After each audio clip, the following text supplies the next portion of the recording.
majina anaitwa Christopher Mwakibinga, ni mkurugenzi wa huduma saidizi wa wakala wa vipimo, lakini kwa minajili ya shughuli hii ninaongea kwa niaba ya afisa mtendaji mkuu Bwana Alban Mark Kihula. Wakala wa vipimo imekuwa ikishiriki maonyesho haya ya Sabasaba kwa muda mrefu, lakini safari hii tumeamua tutoke tofauti kidogo. Tumeamua kuboresha namna tunavyofanya kazi. Siku zote wito wa serikali umekuwa ni kwamba tusikae sehemu moja, lakini tuwe tunawatembelea wajasiriamali kwenda kuwawezesha na kuwafanya waweze kupaki bidhaa zao katika ubora unaotakiwa kwa mujibu wa sheria. Kwa kuzingatia maagizo ya serikali, safari hii tulisema tusibaki hapa ndani ya banda hili peke yake, bali tutoke nje.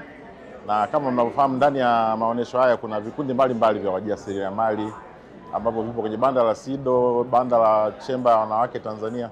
Kote huko wataalamu wetu wa vipimo wamefika, na tulikuwa na elimu mbili tunatoa: namna ya kupaki bidhaa ili zilingane na matakwa ya sheria, lakini pia namna ya kuzilebo, kwa sababu sheria inaelekeza namna ambavyo bidhaa inatakiwa ilabeled.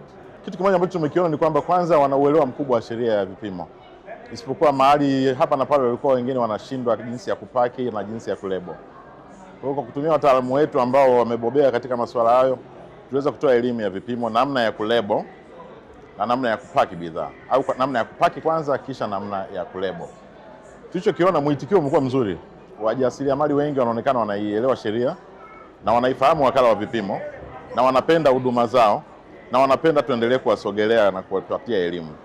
Kwa wale ambao tuliwakuta bado wanahitaji kuongezewa elimu, tuliwapa elimu ya namna ya kupaki na namna ya kulebo, lakini wengine ambao hawako ndani ya viwanja hivi tunaahidi kwamba baada ya maonyesho haya tutaendelea kuwafuata. Wakala wa vipimo ina ofisi mbalimbali Tanzania. Tuko katika mikoa 31 ambapo huko tuna mameneja wetu na wataalamu wa vipimo. Kwa hiyo tunaahidi kwamba baada ya maonyesho haya kufungwa siku ya Jumatatu, wakala wa vipimo haitalala. Tutaendelea na kazi ya kutoa elimu, tutawafuata wajasiriamali huko huko waliko, kama ambavyo serikali yetu inataka kufanya, kwamba wataalamu watawafuata huko waliko kutoa elimu. Kwa yale maeneo ambayo wafanyabiashara watakuwa wanahitaji elimu zaidi kuhusiana na maeneo ambayo yanasimamia na sheria yetu, wakala wa vipimo tutakuwa tayari na tutafurahi kuwafikia. Asanteni.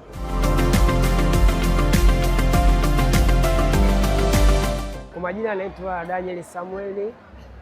Mimi natokea Trust Natural Nutrition Ebo. Tunajihusisha na bidhaa za madawa. Sisi kazi yetu kuwahudumia wale wagonjwa ambao wana matatizo mbalimbali kama vile pressure, vidonda vya tumbo, bawasiri, masuala ya uzazi, stroke. Leo katika ofisi yangu hapa nimeweza kutembelewa na wakala wa vipimo, ambayo wakala wa vipimo amenipa elimu jinsi gani ya kujaza pakeji zangu hizi kwa wingi wa vipimo. Kama hii hapa pakeji yangu ni gramu 200. Kwa hiyo ameweza kunifundisha namna ya kutumia vipimo, wingi, ujazo wa hizi dawa. Kwa hiyo nawashukuru sana wakala wa vipimo kwa kunitembelea kwenye banda langu hili hapa maonyesho Sabasaba TWCC. Nasemeni asanteni sana. Mimi naitwa Hadija Almasi Fusi kutoka Muheza, Tanga. Ninauza bidhaa hizi za Sona Food ndani ya nchi na nje ya nchi. Nina miaka 24 sasa. Kwa hiyo bidhaa hizi ni viungo vya mchuzi, viungo vya chai, viungo vya pilau na kiungo cha mbilimbi. Hii sio kiungo, ni kula tu, hapa tayari kwa kula. Kwa hiyo wakala wa vipimo walivyotutembelea kwenye mabanda yetu ni kwamba wanataka kujua kwanza hiki kitu ulichowekea bidhaa yako kina uzito gani, alafu ndio ujue na hicho ulichokiweka humu ndani nacho kina uzito gani, ndipo uandike hapa net weight yako umeweka nini na kile kifungashio chako. Na baada ya kuweka hivyo ndio unaweza ukauza bidhaa yako kwa usalama zaidi na kwa utambulisho zaidi kwamba ni kitu gani umefanya kwenye hii bidhaa yako. Nashukuru wakala wa vipimo kwa elimu waliotupatia, inatusaidia sisi kuuza bidhaa zetu vizuri kwa kipimo maalum.